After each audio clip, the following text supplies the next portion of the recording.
인사드리고 시작하겠습니다. 안녕하세요. 네, 합격의 법학원에서 피스셋 전과목을 담당하고 있는 박을영 선생입니다. 자, 오늘 수업은 상황 판단 기본 이론 첫 번째 시간이 되는데, 첫 번째 시간이니만큼 어느 논리 때 또 안 오셨던 분들도 계시기 때문에요. 앞으로 전체 일정이 어떻게 진행되는지를 좀 말씀을 드리고, 그 다음에 이제 상황 판단 유형별 개괄을 좀 하고, 그리고 이제 본격적인 예, 유형 분석으로 들어가도록 하겠습니다. 저는 일단 여기 합격의 법학원에서는 주로 이제 5급 공채, 그 다음에 이제 올해부터 이제 내년 시험 대비해서 법원 행시, 공채, BSAT 이렇게 이제 두 영역을 다 아울러 가지고 언어 논리, 상황 판단, 자료 해석 세 과목을 다 맡고 있고요. 인근 영역이죠. 7급 공채도 PSAT 시험이 있죠. 그래서 7급 공채도 담당을 하고 있고, 뭐 이거 말고도 이제 리트 추리 논증, 그 다음에 경찰대 편입 언어 논리까지 해가지고 이런 적성 시험류 PSAT와 유사한 시험 영역들에서 계속 다 이게 몸을 담고 있는 상태입니다. 상황 판단 같은 경우에는 한 10년 가까이 이제 수업을 진행을 해왔고요. 2015년도 정도부터 수업을 진행을 해왔으니까 그래서 나름 좀 길게 진행을 해왔었다라고 볼 수가 있겠습니다. 지금 오신 분들은 법행 준비로 오신 건가요, 다들? 네. 자, 뭐 법행이든 5급이든 아직 법원 행시 예비 시험 같은 것도 안 나온 상태이기 때문에 뭐 지금 시험 일자가 거의 비슷하게 진행이 되어서 아마 문제은행식으로 다 뽑아놓고 한쪽은 법원 행시, 한쪽은 5급 공채 이런 식으로 이제 시험을 출제하지 않을까 싶습니다. 그러면 문제 유형은 거의 비슷하게 나온다고 볼 수가 있겠죠. 그래서 큰 틀에서는 5급 공채 중심으로 대비를 하면 맞아떨어질 거다라고 이제 예상을 하면 되겠고요. 이제 다음으로 이제 말씀드릴 것은 상황 판단을 포함해가지고 전체 세 과목의 일정이 어떻게 되는가인데, 일단은 언어 논리는 지난주까지 해가지고 8회로 기본 이론이 종강이 되었습니다. 그래서 오늘부터는 또 마찬가지로 8회 과정으로 상황 판단도 똑같이 진행을 할 것이고, 상황 판단 끝나고 나서 이제 자료 해석 기본 이론이 진행이 되고 나면 이게 한 4월 한 초 정도가 될 겁니다. 이제 그 다음 심화 일정으로 최근 7개년 기출문제를 유형별, 그 다음에 자료 해석 같은 경우는 연도별로 쭉 풀어보는 그러한 심화 과정. 이거는 이제 최근 기출문제 풀이 과정이 되겠습니다. 그런 식으로 심화 과정까지가 한 6월 말 정도까지 쭉 진행이 되고요. 그 다음 이제 법원 행시 준비하시는 분들 같은 경우는 이제 2차 시험 대비가 4월 정도부터 본격적으로 시작이 될 겁니다. 그래서 그 일정과 한 두 달 정도는 겹치게 될 건데, 두 달에서 세 달 정도는 겹치게 될 건데, 한 7월 정도부터는 일단은 2차에 좀 더 집중하시는 시간이 될 것이고, 지금 현재 전체 커리큘럼 상으로는 12월 지나서, 그러니까 내년 한 1월 정도 가까이 되었을 때, 그때 이제 파이널 모의고사 과정을 각 과목별로 6회씩 똑같이 진행을 해서 3월 정도에 있을 시험에 최종적인 대비를 하는 흐름으로 갈 겁니다. 그리고 이제 중간에 여러분들이 이제 7월 이후에 한 5개월 정도가 PSAT 관련돼 가지고는 일단 전체 지금 정규 커리큘럼으로 잡혀 있는 일정상으로는 비어 있는데, 이거는 이제 별도의 특강 같은 것을 통해서 뭐 리마인드 특강, 그동안 봤었던 역대 이 유형 문제들 가운데서 반드시 다시 한번 복귀해야 될 그러한 중요 문제들 중심으로 뽑아가지고 리마인드 하는 특강을 별도로 이제 진행을 할 겁니다. 이런 식으로 이제 전체 커리큘럼이 진행될 거라고 생각을 해주시면 되겠습니다. 자, 여러분들 첫 시간이어서 잡아먹을 듯한 눈빛으로 저를 보고 계신데, 일단 수업을 쭉 진행해 나가면서 좀 더 이제 쉬는 시간 같은 때는 질문도 계속 주시고, 그다음에 이제 또 궁금한 거 있으면 끝나고 나서 그 전 시간에 공부했었던 걸 또 묶어가지고 질문도 주시고 하시면 됩니다. 그렇게 해서 이제 쭉 잘 따라오시면 되겠고요. 일단은 상황 판단과 관련돼서 이제 더 본격적으로 시작을 해보겠습니다.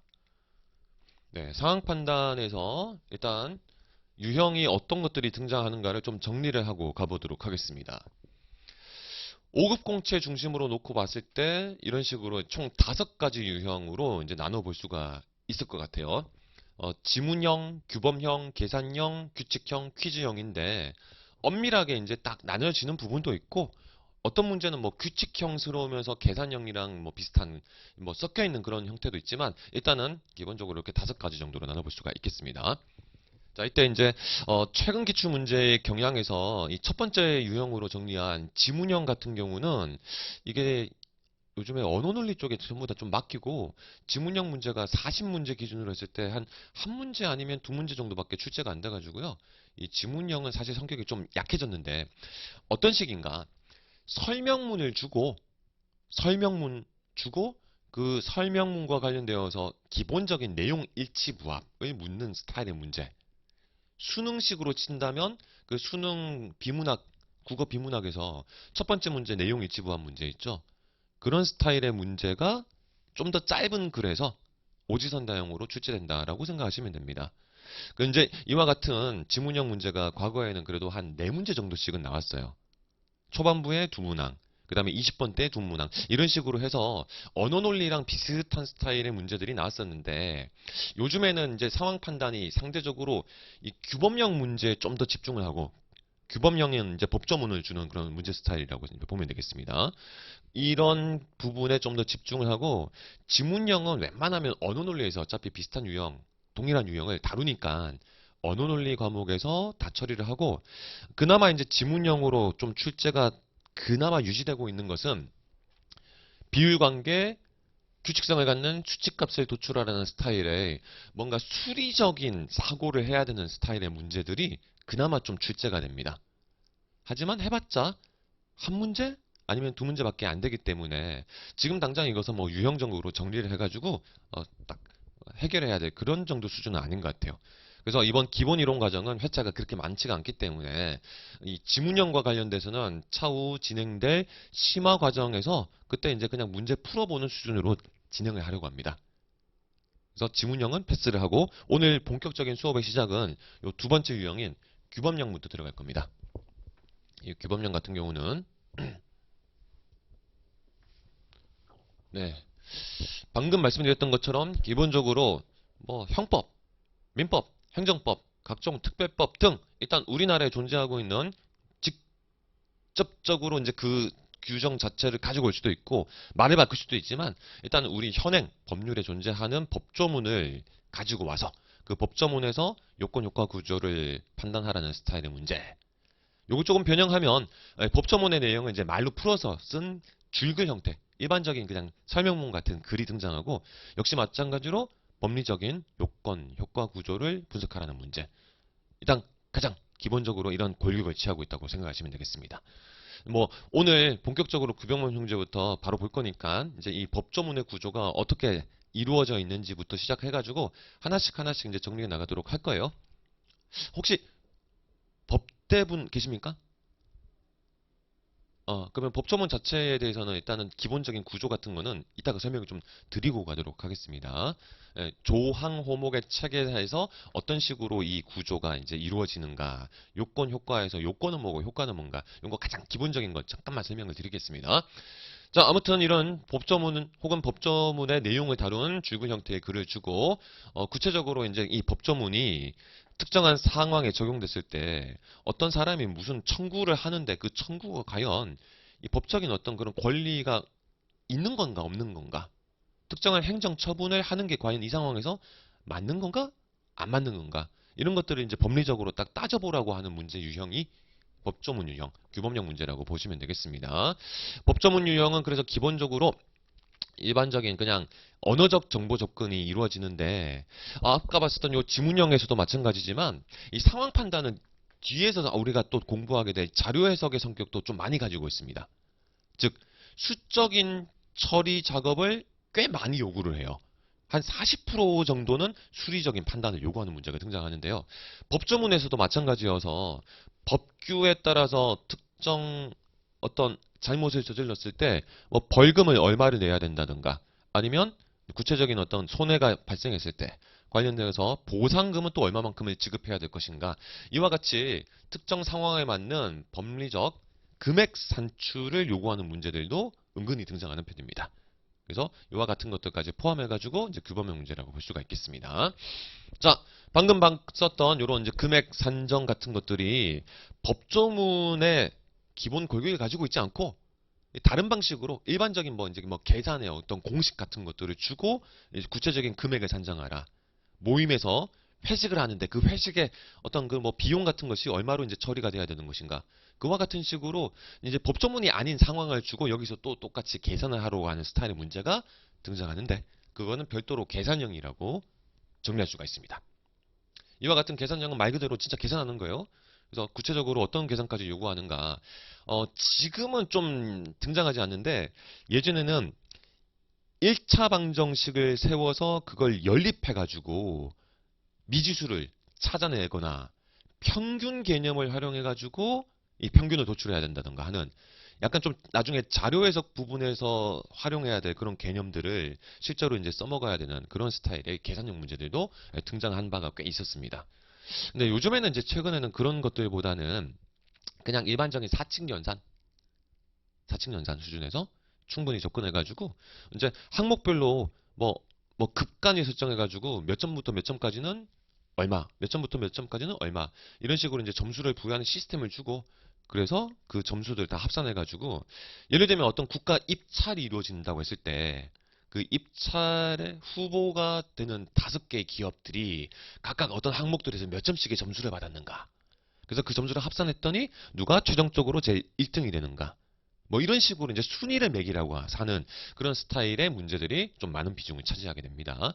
그러니까 계산 과정 자체가 그렇게 뭐 어려운 걸 요구하진 않습니다. 우리가 다 할 수 있는 건데 다만 이제 문제가 되는 것은 계산을 단순하게 하는 게 아니라 법조문 형태에서도 마찬가지였지만 계산할 때 추가적으로 뭐 어떤 상황이 있으면 가중치를 여기에는 좀 더 뭐 부여한다든가 하는 식으로 특이 상황이 몇 가지씩 등장하는 것을 빼먹지 않고 잘 처리하는 게 이게 이제 계산 과정에서의 여러분들이 주의해야 될 지점이라고 생각하시면 되겠습니다. 그래서 기본적으로 계산형 문제는 공식이 새로운 게 등장할 수는 있지만 그 공식의 수준이 뭐 고등학교 때 수학 수준으로 그렇게 높은 거를 요구하지 않는다.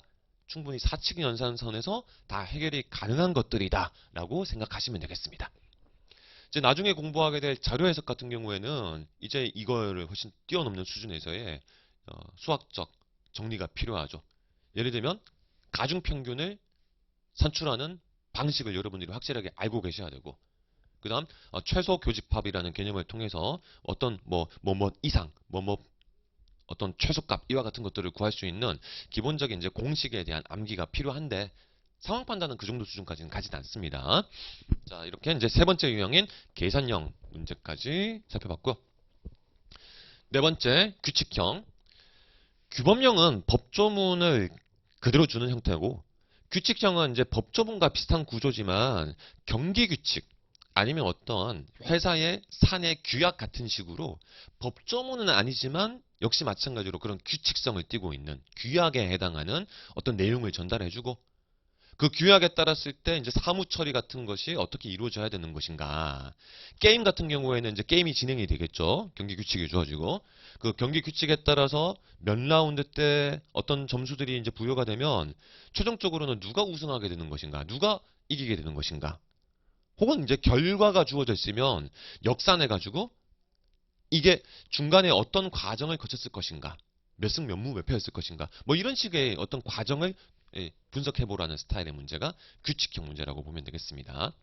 그러니까 이 상황 판단이 전반적으로 어떤 구조를 취하고 있냐면 다 아울러 가지고 이야기할 수 있는 게 공식을 주고 이 공식을 구체적인 사례에 적용해서 그래서 그에 따른 결과가 어떻게 나오는 것인가 요 프로세스가 가장 큰 축을 이룬다고 생각하시면 될 것 같아요.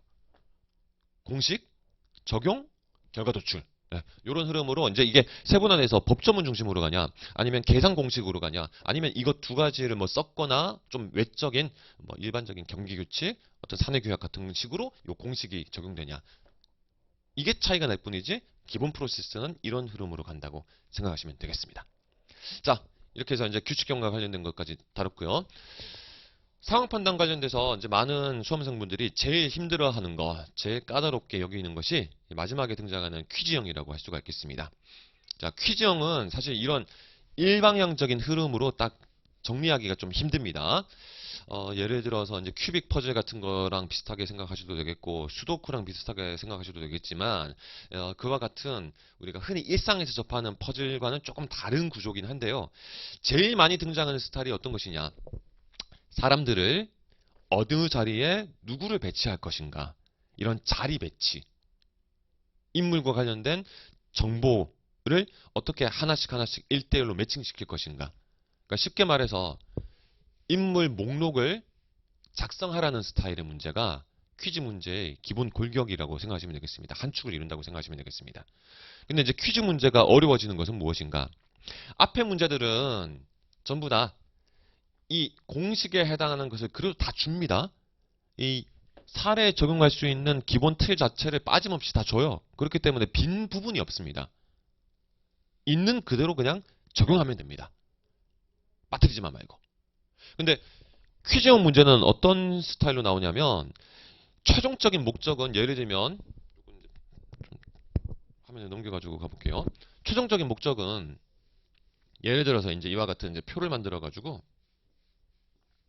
5명의 인물 A, B, C, D, E 이들에 대해서 예를 들어서 이제 이쪽에 이름, 그 다음에 직업, 나이, 뭐 이제 이렇게 총 3가지의 정보를 추가적으로 매칭시켜야 된다라고 했을 때 이거를 부분적으로 요 정보만 주고 그 다음에 여기에 해당하는 정보만 주고 그 다음에 여기는 뭐가 못 들어간다 뭐 이런 식의 정보만 줘서 전체 구성에 있어서 일부분의 정보만 주고 나머지 빈 부분의 정보를 니네가 한번 추론해봐라. 그러니까 실제로 준 거는 딱 요 녀석, 요 녀석, 요 녀석, 뭐 그 다음에 뭐 한 이것과 이거의 관계 이 정도만 주고 나머지 빈 부분들은 어떤 것이 들어가야 되는 것인가. 이거를 여러분들한테 빈칸을 채우라는 스타일로 문제를 던져주게 됩니다. 그렇기 때문에 이제 이게 뭐 퀴즈니 퍼즐이니 하는 이름을 붙일 수가 있게 되는 것이죠. 정보는 제한적으로 줍니다. 그 제한적인 정보를 바탕으로 해서 명시적으로 나와 있지 않은 나머지 빈 부분에 대한 도출을 해내야 되는 스타일의 문제. 요거를 이제 퀴즈 문제의 가장 기본적인 정신, 골격이라고 생각하시면 됩니다. 아무래도 이제 앞서서 살펴봤었던 유형들에 비해서는 어디서부터 출발해야 될지 이 비어있는 일부만 주어진 정보를 바탕으로 해서 어떻게 하나씩 하나씩 실타래를 추가적으로 풀어나가야 될지 초반에 이제 이게 잘 안 보일 가능성이 높기 때문에 상대적으로 얘들까지는 무난하게 시간은 좀 이제 편차가 있을 수가 있어도 이거 못할 게 없어요. 못할 건 없습니다. 법조문 있는 그대로 적용하면 되고 계산하라는 그 흐름대로 하면 되는데 요 문제들 같은 경우는 어떻다? 뭔가 막히는 순간이 많이 발생한다. 네, 그래서 이제 퀴즈 문제는 이제 상대적으로 이런 어려움을 가지고 있기 때문에 많은 분들이 초반에 좀 힘들어하십니다. 대신 이제 제 수업을 같이 쭉 따라오시게 되면 이것도 유형별로 어떤 순서대로 정보 처리를 해야 될지가 대충 잡힙니다. 그와 같은 과정을 이제 거쳐 나가셔가지고 퀴즈형 문제에 대해서도 충분히 이제 자신감을 가질 수 있게끔 뭐 기본 이론과 심화 과정 정도까지 하시면 충분히 만들 수 있을 거라고 생각하시고 따라오시면 되겠습니다. 자, 구체적으로 들어가면 나머지 것들은 하나의 어떤 그런 고정된 결과값, 하나의 딱 확정적인 결과가 주어지는 구도가 대부분인데 이 퀴즈형 문제 같은 경우에는 그런 경우도 있지만 여기도 나와 있는 것처럼 경우의 수가 나뉘는 상황이 많습니다. 그러니까 확정이 안 돼요.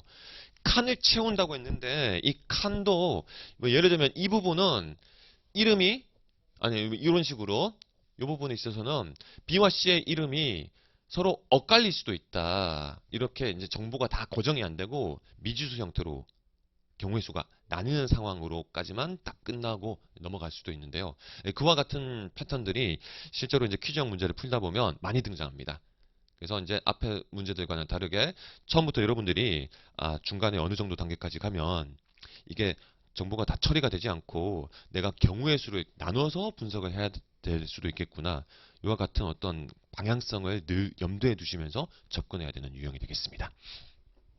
자, 일단은 5개의 유형으로 이제 나눠서 각각의 유형들이 어떤 식으로 출제가 되는지를 개괄적으로 살펴봤는데 오늘은 이제 그 첫 번째 시간으로서 지문형은 일단 이번 기본 이론 과정에서는 패스를 하겠습니다. 규범형 문제부터 쭉 분석을 나가서 일단 전반부에는 규범형 문제에서 물어보는 기본적인 그 질문의 패턴들 그 다음 이제 우리가 이 법조문을 볼때 어떤 식으로 그 법조문의 구문들을 읽어내야 될지 이에 대해서 일단 기초를 다지고 본격적인 문제 적용하는 시간을 갖는 식으로 가보겠습니다. 자, 아까 이제 질문을 드렸을 때 법대 출신 분들은 없다고 하셨는데 그렇기 때문에 일단은 기본적으로 이 법조문이 어떤 구조를 취하고 있는 것인가를 잠깐만 좀 이제 정리를 하고 갈게요. 일단 우리가 교재를 일단 잠깐 펼쳐놓고 이제 들어가는 시간을 가져야 되겠죠. 제일 전반부의 지문형 부분은 넘어가겠습니다. 그래서 교재 30페이지 규범형 문항의 출제 원리와 풀이 패턴 부분으로 이제 넘어가겠는데요.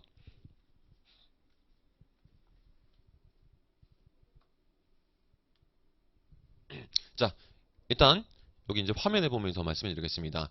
법조문의 기본 구조를 일단 알아야 되는데 우리한테 제시되는 법조문들은 기본적으로 특정 법률이 등장하죠. 제00조 해가지고 이제 이 조에서는 일단 좀 굵직하게 개념, 이 법조문이 대상으로 하는 특정한 개념이나 아니면 이 법조문의 목적 같은 것을 다루거나 이제 그와 같은 것들이 이제 어느 정도 처리가 됐으면 그 다음 조에서는 뭐 예를 들면 자격, 어떤 자격을 갖춰야 이 법조문이 다루고 있는 특정한 권리를 부여해 주게 되는 것인가. 이런 식으로 이 법조문의 각각의 조별로 다루어지는 내용이 조금 달라지게 됩니다. 일단 이 조에 해당하는 것이 가장 큰 단위라고 생각하시면 되겠고요. 그다음 조 안에는 이렇게 동그라미 1, 2, 3, A 번호가 붙은 항이 등장하게 되죠. 이와 같은 항은 이 조에서 다룬 내용을 조금 더 구체화해가지고 좀 더 구체화된 요건, 효과 관계를 설명해 주는 부분이다라고 생각하시면 되겠습니다. 여기서 말하는 요건, 효과는 뭐 일상적인 용어로 친다면 어떤 조건이 갖춰졌을 때 그에 대해서 법적인 권리나 아니면 자격 같은 것을 부여해 준다. 의 구조로서 조건, 결과의 구조로 읽으셔도 큰 문제는 없을 겁니다.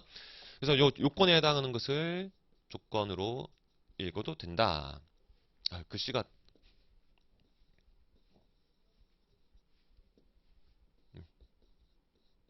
조건으로 읽어도 된다. 네. 자, 그래서 이제 이 조 다음에 항이 등장하게 되고 항 아래쪽에는 1, 2, 3 동그라미 없이 그 다음에 이제 점이 찍히는 마침표가 찍히는 요 녀석은 이제 호라고 하죠. 이 녀석은 항, 이 녀석은 호. 그래서 이제 호는 항보다 좀 더 구체화된 자격들, 상황들을 보여주고 여기서 이제 한 단계 들어가면 가, 나, 다 같은 한글을 써가지고 얘는 목이라고 해서 더 구체화된, 더 세분화된 그러한 항목들을 다뤄주게 됩니다. 그래서 이제 본격적으로 이거를 보여주는 지문을 보자면 지금 이거는 그냥 화면상으로 보셔도 될 것 같습니다.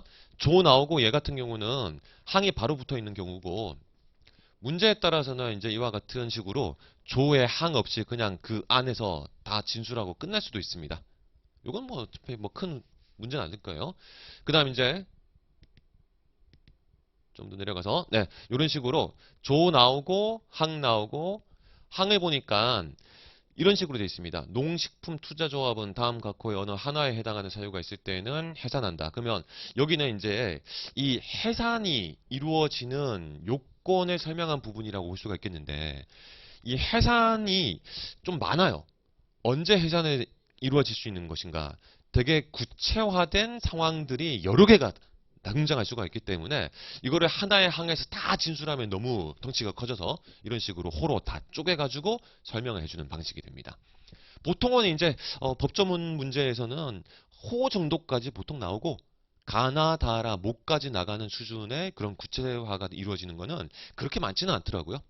일단은 한 호 정도 단계까지 정보가 진행이 되어서 이 요건들을 호에서 구체화시켜 주거나 아니면 항에서 구체화시켜 주거나 하는 식으로 기본적으로는 요건이 어떤 게 갖춰져야 되는 것인가를 보여주는 게 이 법조문의 제일 핵심적인 진술 목표가 된다고 보시면 되겠습니다.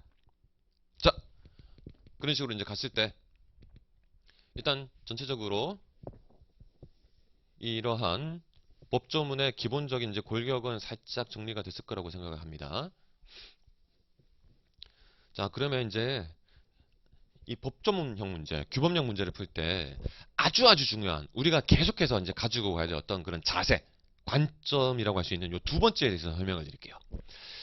규범형 문제의 정보는 분절적인 경우가 대부분이다. 이 역시라고 붙은 거는 앞에 이제 그 지문형에서도 마찬가지로 접근이 되기 때문입니다. 여러분들 언어 논리 공부하셨어요, 혹시? 별도로? 아직까진 다 안 하셨어요? 했어요, 안 했어요? 네, 해봤어요. 그 언어 논리를 하신 분도 있고 안 하신 분도 계신데 언어 논리에서의 그 지문형 문제들, 내용 일치 부합형 문제들 이제 풀어보신 분은 아실 건데 이게 어떤 형태냐면요. 일반적인 내용 일치 부합 혹은 알 수 있는 것, 알 수 없는 것을 물어보는 그런 스타일의 지문이 주어지는 문제들에서는 1문단, 2문단, 3문단짜리라고 칩시다. 문제가 어떻게 나오는가? 이걸 전체적으로 다 종합해가지고 전체 주제, 그 다음에 전체적인 어떤 논리적 구성, 흐름 이런 것들을 다 내가 100% 이해해야지 풀 수 있는 문제냐 하면 전혀 그렇지가 않았습니다. 실제로 이제 언어 논리, 이 내용 일치 부합형 문제를 뭐 안 푸신 분들이라도 다시 이제 뭐 교재 사가지고 혹은 기출문제 뽑아가지고 풀어보시면 이런 식이에요. 1문단에 나왔었던 내용이 예를 들어서 두 개가 1번 선지, 3번 선지. 그러면 2문단에 나와 있는 내용은 꼭 1문단의 내용이 베이스가 되어야지 해결할 수 있는, 이걸 이해할 수 있는 구조인가? 그렇지 않고 얘는 얘대로 따로 이해하면 되고 2문단은 또 2문단대로 따로 정보 처리해가지고요. 2문단에서는 5번 선택지에 대한 지술이 나오고 마찬가지입니다. 3문단은 또 1, 2문단의 맥락은 가져가겠지만 꼭 앞에 내용을 100% 이해를 해야 되는 게 아니라 그냥 3문단만 읽고도 그 특정 문장을 가지고 와서 나머지 4번 선지, 2번 선지 이런 식으로 다 따로 노는 스타일로 문제가 돼요. 논지를 찾는 스타일의 문제라면 이건 이제 전체 흐름을 봐야 되겠지만 그런 문제 말고 일반적인 내용 일치부합, 알 수 있는 것을 묻는 이런 문제 스타일은 다 정보가 끊어집니다. 분절되고 분절되어서 종합할 필요 없이 따로따로 정보 처리를 하면 다 해결이 돼요. 그게 어디도 반영이 되는가? 우리 지문형 문제나 근데 뭐 지문형 문제는 지금은 안 볼 거니까 이걸 더 넘어가 가지고 규범형 문제도 웬만하면 다 이런 식으로 정보 처리가 이루어질 수가 있습니다. 즉 이제 법조문이 아까 봤었던 것처럼 첫 번째 제 땡땡조 1항, 2항, 3항 있다고 치고 그 다음에 이제 제 땡땡조 두 번째 조 있고 다시 1항, 2항 있다고 칠게요. 그럼 보통 어떤 식으로 나오는가? 법조문이 이제 이 정도 수준에서 구성되어 있다고 한다면 진짜 이런 식입니다. 보기 기억, 보기 니은, 보기 디귿 요거 두 개 묶어가지고 보기 리을 그리고 요 녀석을 100% 알아야지만 요 녀석이 처리되는가 같은 조 안에서는 약간의 그런 흐름이 있지만 이 다음 조로 넘어가게 되면 이건 또 별도의 내용을 다루기 때문에 앞에 부분을 안 읽고 그냥 이것만 봐도 이 리을 선택지에 대한 판단 바로 할 수 있습니다. 이게 왜 중요하냐면요. 저는 계속 수업을 할 때 이런 식으로 같이 풀어나갈 거예요.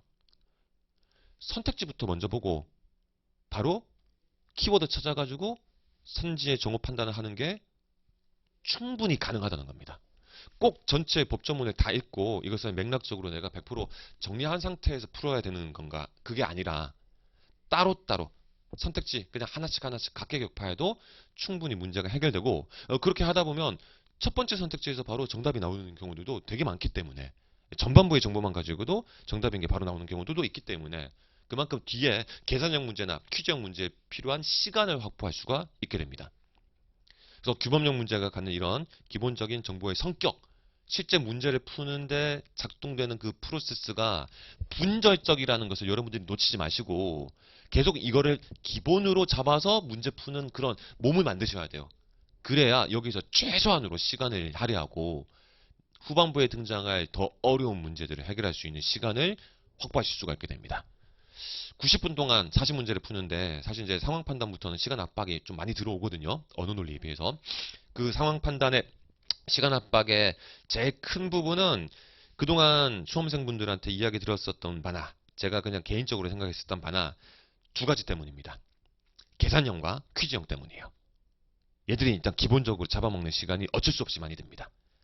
근데 이것들을 해결하는 데 있어서 앞에 문제들을 똑같이 이제 90분 동안 40문항이니까 뭐 평균을 잡으면 2점 몇 분 나올 것인데 이렇게 푸는 게 아니에요.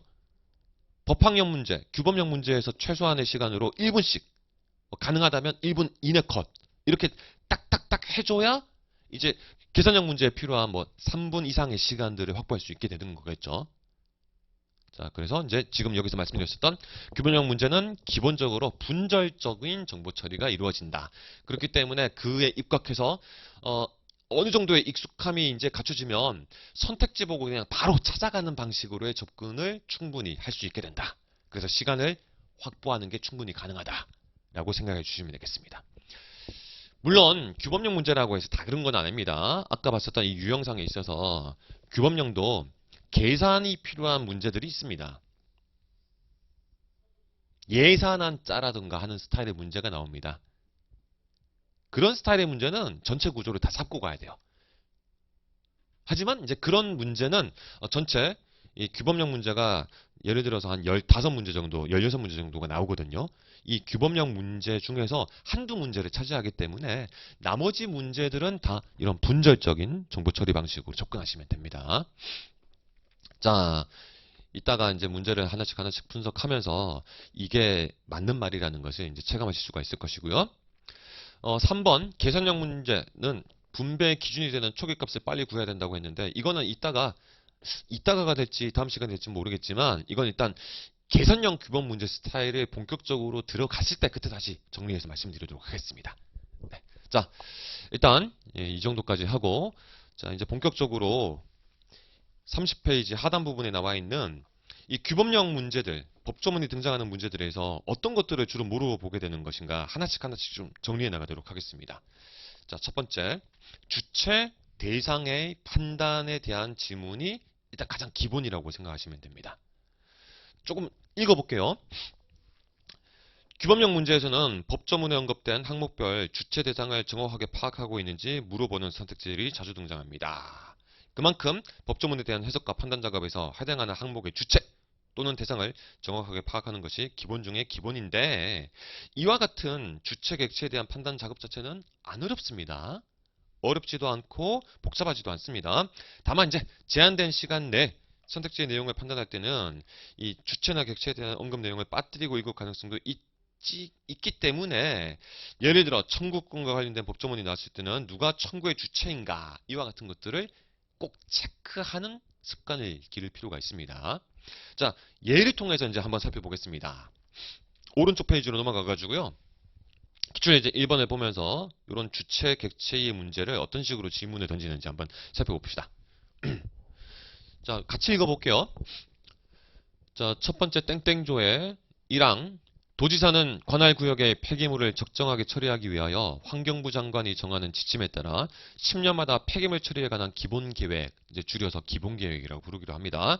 이와 같은 기본계획을 세워 환경부 장관의 승인을 받아야 되고요. 승인사항을 변경하려 할 때에도 또한 같다고 해서 역시 마찬가지로 환경부 장관의 승인을 요 승인사항에 대해서 변경하려 할 때도 마찬가지로 받아야 된다는 소리로 이해하시면 되겠죠? 이 경우 환경부 장관은 기본계획을 승인하거나 변경 승인하려면 관계 중앙행정기관의 장과 협의를 해야 됩니다. 자, 일단 기본계획을 세우는 주체는 도지사입니다. 그 다음 시장군수구청장도 주체가 되는데 10년마다 관할구역의 기본계획을 세워 도지사에게 제출합니다. 그러면 이런 구조가 되죠. 시장군수구청장이 일단은 도지사한테 제출하고 도지사가 그것을 묶어가지고 자기 도와 관련된 10년 기준 폐기물 처리에 관한 기본계획을 환경부 장관한테 승인받는 이런 구조가 되는 것이겠죠. 이렇게 이제 연결이 되겠습니다. 자, 그 다음에 두 번째죠. 환경부 장관은 국가 폐기물을 적정하게 관리하기 위하여 전조체 1항에 따른 기본계획을 기초로 국가 폐기물 관리 종합계획이라는 종합계획을 10년마다 세웁니다. 그러면 이제 기본계획을 세우는 가장 최상 단위의 주체는 도지사가 되겠고, 종합계획을 세우는 주체는 환경부 장관이 되는 거죠. 이건 어디까지나 주체가 서로 이제 구분되는데, 선택지가 어떤 식으로 지문되는지를 봅시다. 비군 군소는 5년마다 종합계획을 세워 환경부 장관에게 지출해야 된다. 이거 일단 이 종합계획을 세우는 주체가 군소가 아니죠. 이런 식으로 쉽게 판단할 수가 있는 형태로 지문이 던져집니다. 주체에 대한 문제는. 전혀 어려운 게 없지만 그래도 질문이 자주 던져지는 기본 패턴 중에 하나입니다. 누가 특정 행위의 주체인가를 물어보는 스타일이 종종 등장한다. 어렵지 않죠? 예, 이거는 가볍게 처리하고 넘어가겠습니다. 그래서 다음 페이지로 넘어갑시다. 마찬가지입니다. 자, 이것도 이제 같이 살펴볼게요. 기출예제 두 번째. 첫 번째죠. 관어 사업의 제한. 이랑 세무서장은 납세자가 국세를 체납했을 때는 허가, 인가, 면허 및 등록과 극갱신, 이제 묶어가지고 허가 등이라고 합니다. 이와 같은 허가 등이 필요한 사업의 주무관서에 그 납세자에 대하여 그 허가 등을 하지 아니할 것을 요구할 수가 있습니다. 요런 업무의 주체는 세무서장이 되는 거고요. 두 번째, 출국금지 요청. 국세청장이 여기서는 어쩌어쩌한 경우 법무부 장관에게 출국금지를 요청하는 주체가 됩니다. 자, 이제 그랬을 때 2번 선택지. 세무서장이 법무부 장관에게 갑의 출국금지를 요청해야 된다고 됐는데, 이거 법무부 장관한테 출국금지 요청하는 주체는 국세청장이죠. 주체자 의무 연결했고. 3번도 마찬가지. 갑에 대하여 허가의 갱신을 하지 아니할 것을 해당 주무관서에 요구할 수 있다. 아니, 첫 번째 조에서 있었던 세무서장이 이것의 행위 주체가 되는 것이죠. 되게 간단하게 해결되죠. 네. 그래서 주체에 대해서 물어보는 질문은 크게 어려울 게 없습니다. 많이 나오는 편이긴 하지만 직관적인 판단이 바로 될 수 있는 부분이기 때문에 법학 공부를 전혀 안 하신 분들도 절대 어렵게 느낄 필요가 없을 겁니다.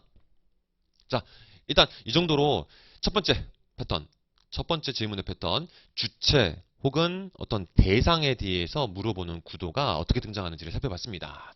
자, 여기서 이제 추가적으로 하나를 더 이제 이야기를 할게요. 이제 보시면 어떤 식으로 등장하는가. 여러분들 수능은 다 보셨을 거 아닙니까? 수능은 다 경험을 가지고 계시죠? 수능 안 보셨어요, 혹시? 본인 안 봤어요? 아, 그렇구나. 그러면 다른 학종이나 이런 걸로? 아, 그래도 일단은 뭐 아예 모의고사 같은 거 안 보지는 않았을 거 아닙니까? 그쵸? 수능은 일단 다 경험이 있으실 거니까. 그 수능에서 국어의 그 비문학 문항들을 보면 선택지가 본문의 표현을 그대로 가져오는 경우는 잘 없죠. 좀 말이 바뀌죠. 뭐 조사가 바뀌는 수준에서부터 시작해가지고 단어가 바뀐다던가 한자어가 다른 걸로 대체된다던가 하는 식으로, 아니면 문장의 구조가 좀 이렇게 뒤틀려가지고 의미상으로는 똑같지만 내용이 유지가 되지만 표현은 달라지는 경우도 많잖아요. 그걸 이제 보통 뭐라고 합니까? 패러프레이징이라고 하죠. 말 바꾸기. 패러프레이징이 이제 수능이나 우리랑 좀 비슷한 시험인 그 리트, 법학적성 시험의 언어 이해라는 과목 같은 것들에서는 좀 많이 이루어지는 편입니다. 말 바꾸기가. 없지는 않아요. 우리 피셋도 언어 논리에서도 종종 패러프레이징이 되고 하는데, 이 상황 판단에 등장하는 이런 규범형이나 지문형 같은 경우는 상대적으로 패러프레이징 수준이 되게 낮습니다. 그 말인즉슨 내가 특정한 이 법적 문장 구조에 대해서 아직 익숙하지 않다고 하더라도 크게 고민할 건 없다는 거예요. 제가 이제 앞으로 수업하면서 몇 가지 포인트로 잡아서 말씀을 드릴 해석의 방향성이 그래도 이런 부분은 이렇게 읽어야 내야 된다라고 말씀드리는 부분을 제외하면 보통 어떻게 거의 복부 타듯이 가져온다라고 생각하시면 됩니다. 자, 어떤 것인가? 허가 등에 대해서 이 필요한 사업의 주무관세, 그 납세자에 대하여 그 허가 등을 하지 아니할 것을 요구할 수 있다. 그 납세자에 대하여 허가 등을 하지 아니할 것을 요구할 수 있다. 이 말 자체가 그렇게 어렵지는 않지만 그래도 이제 정확한 의미 파악을 하려면 좀 생각을 해봐야 될 겁니다. 근데 실제로 이제와 같이 정확한 의미 해석을 다 하고 나서야 선택지가 해결되는가? 이 3번 선지 보시면 어떻습니까? 이 갑이라는 사람이 이제 중간에 상황이 등장합니다. 상황 속에서 이제 납세를 제대로 안 한 사람이에요. 그 갑에 대하여 허가의 갱신을 하지 않을 것을 해당 주무관세에 요구할 수 있다. 그 납세자에 대하여, 갑에 대하여 허가 등을 하지 아니할 것을 허가의 갱신은 허가 등에 속하는 거였으니까 요것만 포착해가지고 하지 아니할 것을 요구할 수 있다. 표현 그대로 가져왔죠. 거의 도장 찍듯이 컨트롤 C, 컨트롤 V 하듯이 그 표현을 법조문 문제에서는 거의 그대로 가져온다 라고 생각하시면 됩니다. 그렇기 때문에 키워드만 찾으면 그 키워드가 사실상 선택지에서건 아니면 거꾸로 선택지에서 키워드 찾아가지고 본문으로 다시 거슬러 올라가건 거의 동일한 표현이 그대로 나오기 때문에 찾아내기가 쉬워요. 그리고 의미 해석 같은 것을 깊게 할 필요 없이 그냥 1차적으로 그 표현 그대로 매칭이 됐냐 안 됐냐만 따져서도 OX 판단이 바로 나올 수가 있는 구도가 됩니다. 이거를 어렵게 이제 뭐 법조문이 등장하는 문제니까 이 법과 관련된 배경 지식 같은 것들 막 설명하고 정리하고 하는 식으로 접근하는 분들도 계실 수가 있을 건데 그런 식의 접근이 필요가 없습니다. 몇몇 부분에서만 제외를 하면. 자, 앞으로 이제 이와 같은 식으로 특정 구절들이 거의 그대로 등장할 거라는 것을 미리 좀 예측하시면서 접근하시면 아까도 말씀드렸던 맥락과 같은 겁니다. 법조문 문제는 전혀 어렵게 느낄 게 아닙니다. 무조건 다 맞을 수 있고 시간 확보할 수 있는 그런 유형이 됩니다. 자, 일단은 첫 번째 패턴. 주체, 대상의 매칭과 관련된 질문 구조를 살펴봤습니다. 자, 그 다음 페이지 33페이지로 넘어가 봅시다. 요건 충족의 범위 판단이라고 되어 있는데요. 자, 앞서 살펴봤었던 주체 대상의 문제화 지점보다는 훨씬 중요하고 자주 문제가 되는 것인데요. 요건이 제대로 충족되는지 여부에 대한 질문입니다. 아까도 잠깐 언급드렸지만 법규, 법조문이라는 것은 특정 요건이 갖춰졌을 때 그에 따른 법적 효과를 부여하는 이런 구조가 됩니다. 문제는 이 요건이 딸랑 하나, 살인이 저지른 자는 뭐 이런 식으로 딸랑 하나만 나오는 경우는 잘 없다는 거죠. 그래서 이 요건이 어떤 식의 구조를 취하고 있는가, 이거는 다시 여기 나와 있는 것처럼 연원 구조냐 아니면 선언 구조냐에 따라서 조금 양상이 달라집니다. 자, 연원 구조니 선언 구조니 하는 거는 이거는 언어 논리에서 공부하게 되는 논리학적인 개념이긴 한데 쉽게 생각해서 연원 구조라는 것은 플러스 이거 그리고 저거 이게 다 같이 갖춰져야 되는 그런 구조가 되는 것이고요. 선언 구조라는 것은 선택적인 구조입니다. 선택적인 구조이기 때문에 전부 다 갖춰질 필요가 없습니다. 언급된 것들 중에서 어느 하나만 갖춰도 자격이 갖춰졌다고 판단하는 그런 구조가 선언 구조라고 생각하시면 돼요. 이런 식으로 기본적으로 연원 구조인지 아니면 선언 구조인지에 따라서 우리의 판단의 방향성이 조금씩 달라지는데요. 세 번째로 등장하는 범위형 구조 같은 경우에는 이거는 이제 어떤 마지노선, 적어도 둘 이상 뭐 이런 식으로 마지노선에 해당하는 그 개수를 충족을 하면 뭐 더 충족할 필요는 없습니다. 딱 두 개. 여기서 말한 것처럼 적어도 둘 이상이라고 했으면 여러 가지 항목들 중에서 두 가지만 갖춰도 일단은 자격 갖췄다고 판단해 준다는 겁니다. 이런 식으로 이제 이 요건의 구조가 법조문에 제시되는 방향에 따라서 조금씩 달라지는 것을 일단은 기본적으로 잡아두고, 자, 그러면 이와 같은 이제 요건이 어떤 식으로 이제 문제화가 되는가를 한번 살펴보겠습니다. 복수 요건들. 첫 번째 아래쪽에 있는 기출예제 3번은 이거는 그냥 하나의 항에서 쭉 설명하고 있습니다. 자, 그러면 어떻게 처리가 되는 것인가? 조의 제목은 이래요. 성적이 우수한 자의 진학 등. 요거는 이제 군 윗학생이 상급학교에 진학을 하는 데 필요한 요건을 말하는 건데, 국방부 장관은 군 윗학생으로서 소정의 과정을 우수한 성적으로 마친 자 중 지원자에 대하여는 수석군 참모총장의 추천에 의하여 해당 전공 분야 또는 관련 학문 분야의 상급 과정에 진학해 계속 수학하게 할 수 있답니다. 자, 일단은 법적인 효과는 상급 과정에 진학해서 계속 수학할 수 있게끔 해주는 겁니다. 그러면 이와 같은 이제 처리를 하는 데 필요한 자격은 무엇인가? 국방부 장관은 주체일 것이고, 자, 군 윗학생이라는 것도 당연히 요건이겠죠? 군 윗학생이어야 되고, 소정의 과정을 우수한 성적으로 마친 자여야 되겠고, 지원자여야 됩니다. 지원자. 자기가 지원했어야 됩니다. 그리고 소속군 참모총장의 추천도 같이 받았어야 되는 거죠. 네, 이런 것들이 다 요건이 된다는 겁니다.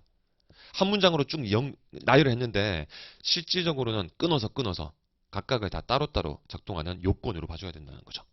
자, 이런 식으로 갔을 때 마지막 요건, 해당 전공 분야 또는 관련 학문 분야의 상급 과정에 지원을 해야 되는 겁니다. 그렇겠죠? 전혀 엉뚱한, 자기가 전공하지도 않은 전혀 엉뚱한 분야에 지원하는 것은 허용이 안 돼요. 그렇기 때문에 따지면 하나, 둘, 셋, 넷, 5개 정도의 세부 요건이 있는 구조라고 볼 수가 있습니다. 실질적으로 이렇게 다 끊어보면요. 자, 그래서 이제 이와 같은 식으로 하나의 문장으로 처리가 되지만 따지고 보면 여러 개의 요건들을 다 갖춰야 되는 그런 구조가 많이 등장하고요. 그랬을 때 이제 실제로 이제 선택지에서 판단을 했을 때 석사 과정을 우수한 성적으로 마친 군 위탁생은 자, 소정의 과정이 석사 과정 정도면 되겠죠? 우수한 성적으로 마쳤다는 거 해결됐습니다. 군 위탁생입니다. 소속군 참모총장의 추천이 없어도 아니죠. 참모총장의 추천이 있어야 되죠. 그렇기 때문에 이 부분 소속군 참모총장의 추천이 없어도 가능하다는 판단이 잘못된 거죠. 이런 식으로 여러 개가 언급된 상황 속에서 그 중에 하나라도 놓치면 그에 따른 법적 효과가 부여가 안 되는 게 맞는데 그거를 잘못 이렇게 되는 것처럼 처리하는 식으로 선택지가 만들어지는 경우 자주 등장하는 패턴입니다. 이런 연원 구조는 하나의 글, 하나의 항 안에서 쭉 언급된 형태로 나올 수도 있고요. 다른 형태로도 나올 수가 있는데 다른 형태로 나올 수 있는 거는 이 다음 예제를 가지고 판단을 해보도록 하겠습니다. 페이지 넘깁니다. 자, 일단 이 녀석의 기본 구조는 선언 구조입니다. 선언 구조. 앞으로 여러분들이 숱하게 보시게 될 표현 구조예요. 자, 이 첫 번째 항을 보시면 농식품 투자조합은 다음 각호의 어느 하나에 해당하는 사유가 있을 때에는 해산한다라고 되어 있습니다. 자, 그러면 이제 이게 표현이 어떻게 바뀌었는가? 다음 각호의 어느 하나에 해당한다. 이 말을 여러분들은 앞으로 어떻게 이 언급된 1, 2, 3 중에 어떤 거든 하나라도 충족이 되면 요건을 갖춘 거다라고 읽어주시면 됩니다. 요 구절 자체는 앞으로 이런 방향성으로 계속 적용해 주시면 됩니다. 다음 각호의 어느 하나에 해당할 경우라는 표현은 이제 밑에 나열되는 1호, 2호, 3호, 4호 이게 여러 개의 호가 있겠죠? 그 호들 중에서 하나만 해당이 돼도 요건 충족된 겁니다. 이런 구조가 되는 거예요. 그러니까 이제 선택지 일단 이것부터 먼저 처리를 하겠습니다. 존속기간의 만료도 해당하고 유한책임조합원 또는 업무집행조합원의 전액의 탈퇴도 해산의 사유가 될 수가 있습니다. 뭐 이런 것들이 있는데 자 5번 선택지 농식품 투자조합의 자산이 출자금 총액보다 적어 업무를 계속 수행하기 어려운 경우 요거는 보니까 1, 2항은 1, 2호는 아니고 3호에 있었네요. 네, 요거죠. 그래서 업무를 계속 수행하기 어려운 경우가 됐습니다. 일단 이 기본적인 건 갖췄죠? 그런 경우에 이것까지 이제 충족이 돼야 됩니다. 조합원 총수의 과반수와 조합원 총지분 과반수의 동의를 받아야지 해산할 수가 있습니다. 그러면 이제 전반부까지는 충족이 되는데 후반부를 봤더니 조합원 총수의 과반수의 동의만으로 해산한다. 아이 아니죠. 요거 두 개 다 갖춰야 되죠. 조합원 총수의 과반수에다가 조합원 총지분 과반수의 동의까지 다 같이 갖춰줘야 되는데 여기서는 요 연원 구조에 해당하는 둘 다 갖춰야 되는 것에서 하나만 갖췄다는 것으로 자격을 갖춘 것으로 판단했기 때문에 틀린 거라고 보시면 되겠습니다.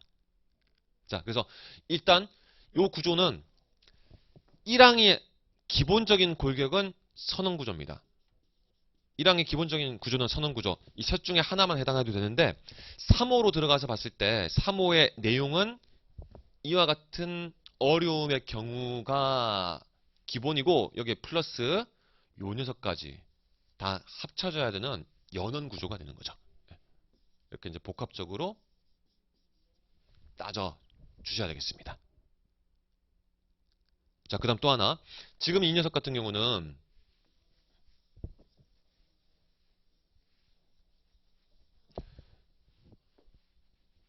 이 첫 번째 1항에 있었던 요 녀석의 표현이 다음 각호의 어느 하나에 해당하는 사유가 있을 때라고 되어 있는데요. 표현이 다른 식으로 나올 수도 있습니다. 다음 각호의 따라 다음 각호에 요거는 직접적인 표현이 있는 부분을 나중에 보고 나서 이제 설명을 드리는 게 좋을 것 같은데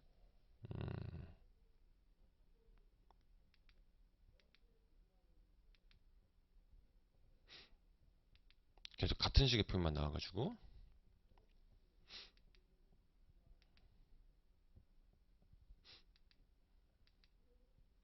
다시 돌아가자. 번쩍이라. 네, 다음 각호에 따라 이런 식으로 이 표현과 다릅니다. 다음 각호의 어느 하나에 해당하는 이라는 표현과 다르게 다음 각호에 따라 이런 식의 표현이 등장하면 이거는 밑에 등장하는 1호, 2호, 3호, 3호까지 있다고 쳤을 때 그것을 다 갖춰야지 요건이 충족됐다고 판단하는 연원 구조에 해당하게 됩니다. 이거는 이제 실제 문제를 통해서 나중에 다시 한번 말씀을 드릴게요. 다음 각호에 따라 라고 되어 있거나 이거랑 비슷한 표현인데 지금 바로 지금 떠오르지가 않는데 이 진술 구조는 앞으로 많이 보시게 될 거고 요거랑 헷갈리는 구조가 비슷하게 등장하는 게 있는데 그 경우는 1, 2, 3호 이 전체를 다 연원의 구조로 묶어서 갖춰야지 요건이 충족됐다고 판단되는 흐름이 됩니다. 비슷한 표현이지만 구분해야 되는 경우가 있죠. 그래서 이제 지금 이제 연원 구조에 해당하는 것은 하나의 문장 안에서 이렇게 여러 가지를 동시적으로 쭉 언급하는 형태가 될 수도 있고 이렇게 호가 여러 개 나오는 형태가 되면서도 그 앞부분에 있는 요 항의 진술이 이런 형태를 취하게 되면 역시 연원 구조가 될 수도 있다. 라고 이렇게 묶어가지고 이제 생각하시면 되겠습니다. 자, 그러면 이제 두 번째, 선언 구조는 어떻게 되는가? 선언 구조는 이게 대표적인 선언 구조입니다. 이게 대표적인 선언 구조예요. 그냥 어느 하나만 갖추면 되니까 선택적이죠? 그 다음에 여기서 3호로 들어갔을 때 이 부분도 사실은 좀 선언 구조죠. 적어지거나 농식품 투자조합의 자산의 출자금 총액보다 적어지는 것으로 인해서 업무를 수행하기 어려운 경우도 해당하고 그 밖에 사유가 생겨서 업무를 계속 수행하기 어려운 경우도 역시 마찬가지로 해당이 되는 겁니다. 여기서도 그래서 선택적이라고 볼 수가 있겠습니다. 하지만 둘 중에 어느 것이든 이거는 기본적으로 갖춰줘야 되죠. 그래서 에이? 뭐야?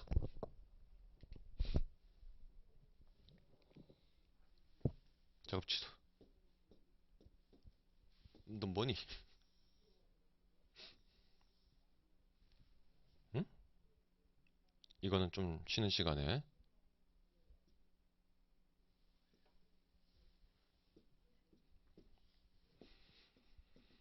아이 참네. 일단 이렇게 놔둡시다. 이 정도 화면에 안에서 일단 해결하면 될 거니까. 네, 이렇게 이제 정리를 하면 되겠습니다.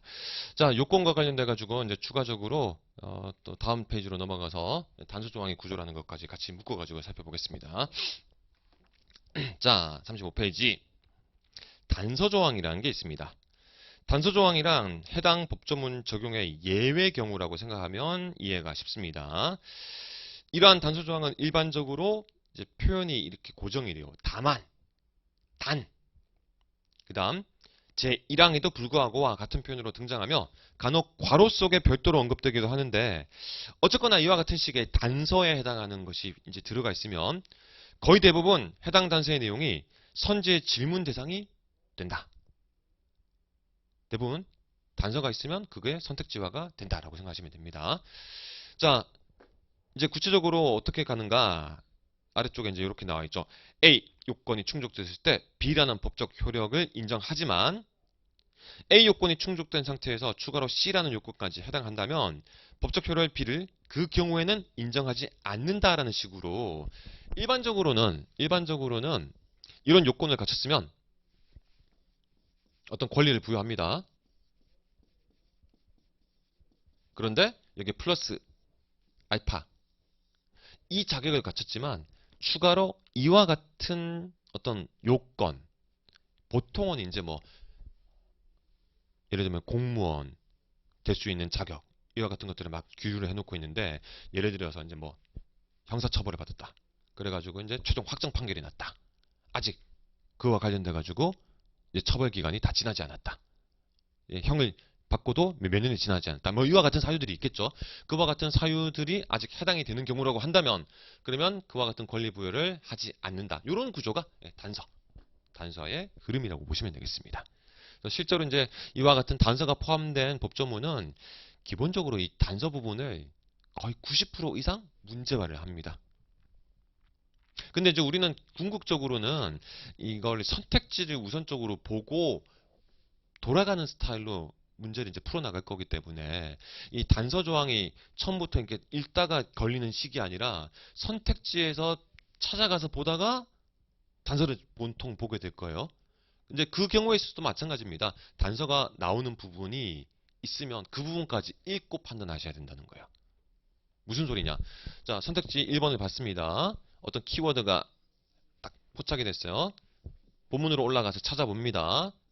그 키워드가 발견이 됐습니다. 그런데 이제 그 키워드가 포함된 문장에 이어서 다만 이렇게 이어지는 게 있다면 이때는 어디까지 봐야 되는가?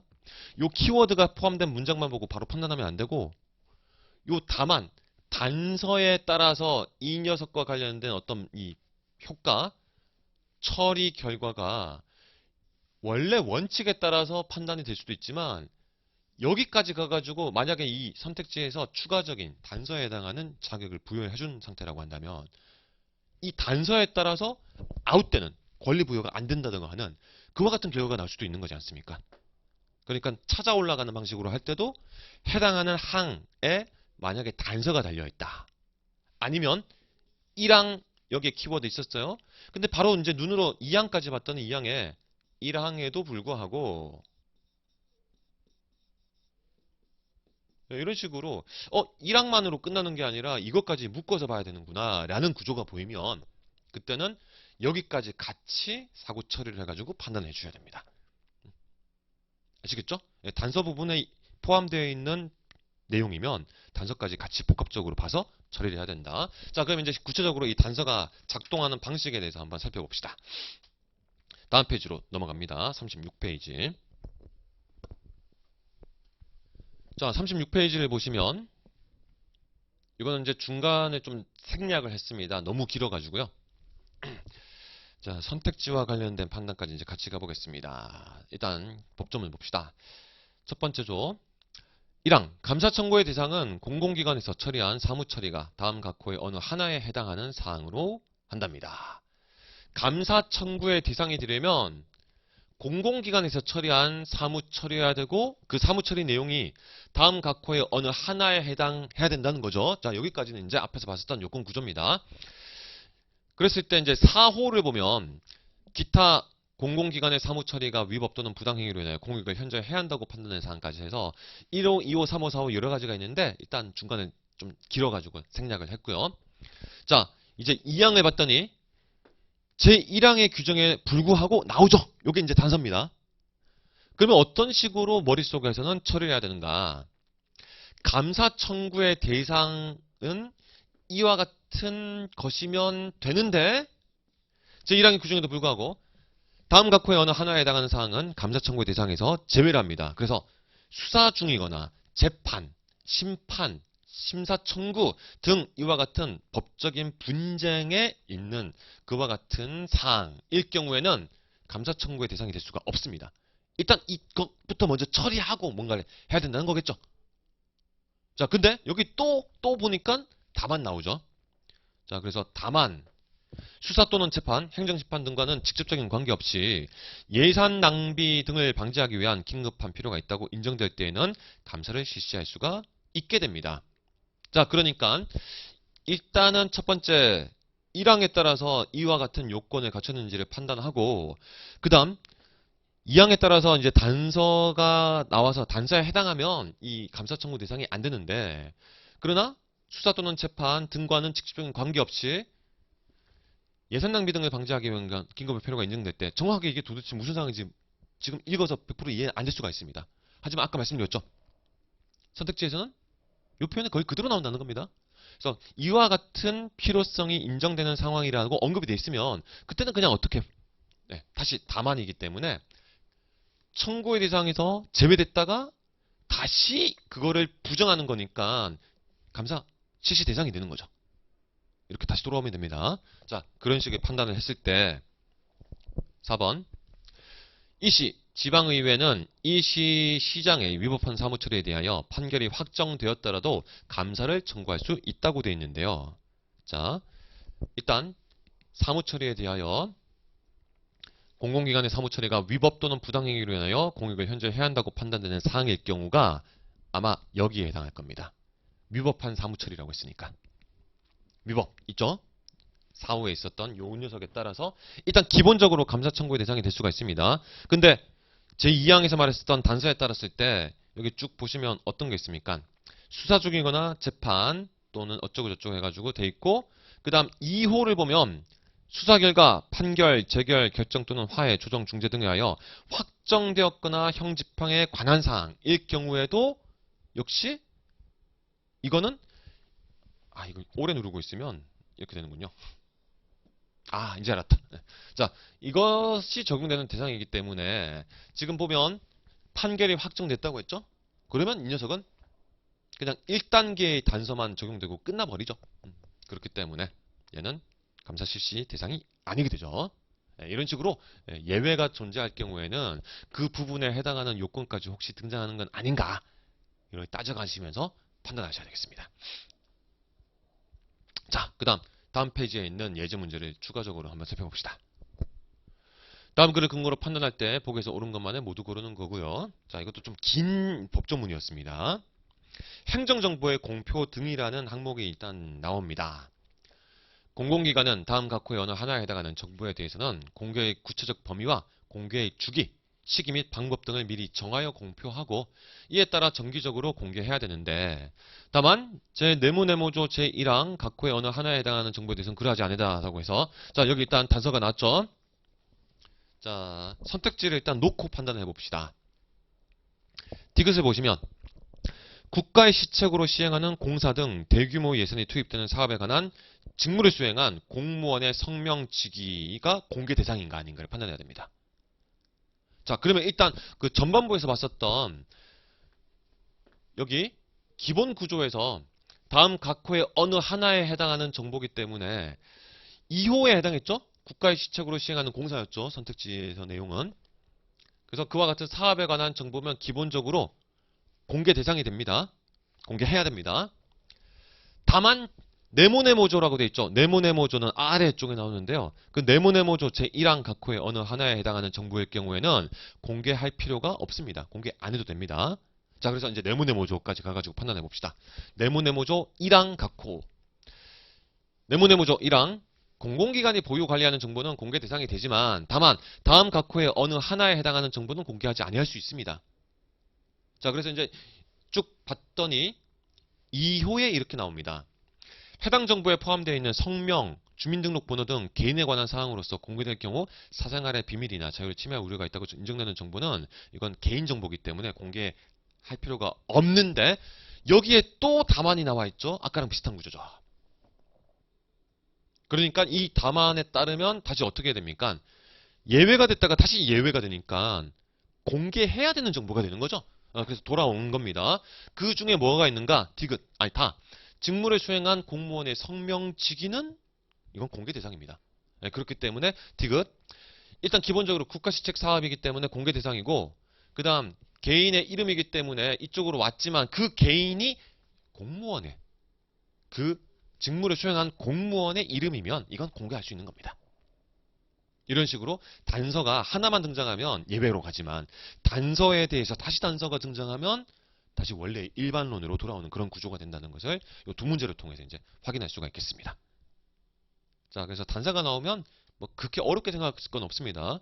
단서에서 언급한 요건이 해당이 되면 열외로 놓는다 라고 기본적으로 판단하시고 근데 그와 같은 흐름에서 다시 또 단서에 해당하는 다만, 단, 뭐뭐에도 불구하고 이런 구절이 나오면 다시 원래대로 돌리는 거다. 이렇게 판단하시면 되겠습니다. 크게 어렵진 않죠? 네. 시간의 문제가 있을 수는 있겠지만 일단 이 정도까지 정보 처리에서는 딱히 막히거나 할 건 없을 거라고 생각합니다. 자, 그러면 이제 다음 파트가 날짜 계산형 문제. 날짜를 따져야 되는 스타일의 법조문이 등장했을 때 어떤 식으로 날짜 계산할 것인가와 관련된 건데요. 이거는 시간이 좀 걸릴 거기도 하고 지금은 어느 정도 시간이 흘렀기 때문에 자, 1교시는 여기까지 하는 것으로 하겠습니다. 2교시에 기간 계산, 기산점과 만료점 설정과 관련된 내용을 다뤄나가는 것으로 하겠습니다.